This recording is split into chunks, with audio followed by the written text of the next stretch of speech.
Ρεπόπουλες τη Δευτέρα, ψοφόκριο έξω, άντε λέω να τη βγάλω ρέκλα στο σπίτι. Ξέρεις, μουσικούλα, τηλεόραση, λίγο κομπιούτερ, να, έτσι, χαλαρά. Μαγειρεύω και για το μεσημέρι ένα ημάμ, τίγκα στον κρεμμύδι, βασιλιάς.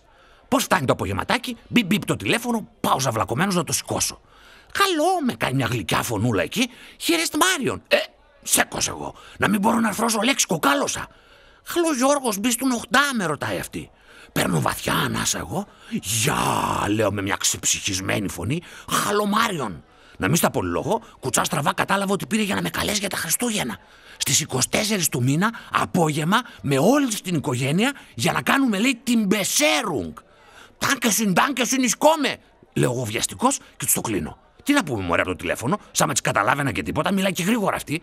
Τρέχω το άλλο πρωί στο μάγειρα, του διηγούμε λίγο πολύ την κουβέντα με τη Μάριον, μην κάνω και κανένα λάθος δηλαδή, και το ρωτάω τι είναι αυτή η Besserung, ρε εσύ.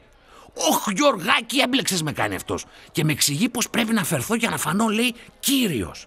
Θα μαζευτείτε όλοι εκεί. Θα βάλετε τα δώρα σας κάτω από το χριστουγεννιάτικο δέντρο και κάποια στιγμή θα αρχίσετε να τα ανοίγετε. Αλλά, λέει, πρόσεχε. Πρώτον, θα αφήσεις να ανοίξουν τα δώρα τους πρώτα τα παιδιά. Α, θα κάνουν αυτά από τη χαρά τους. Α, θα κάνεις κι εσύ σαν να χαίρεσαι.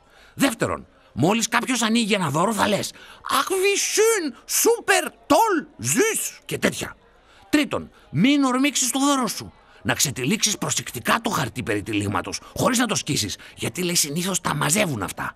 Τέταρτον, αν σε χαρίσει η Μάριον κανένα πλεκτό ή τίποτα τέτοιο, να ξέρεις το έκανε με τα χεράκια της. Αμέσως να το φορέσεις. Μάλλον δεν θα σε χωράει ή θα έχει μεγάλα μανίκια ή στενό λαιμό. Τέλος πάντων, εσύ εκεί θα το δείχνεις σε όλους και θα καμαρώνεις. Πέμπτον, πιες κανένα 2 ποτηράκια πριν πας εκεί για να είσαι και λίγο χαλαρός, γιατί δεν είναι εύκολα πράγματα αυτά.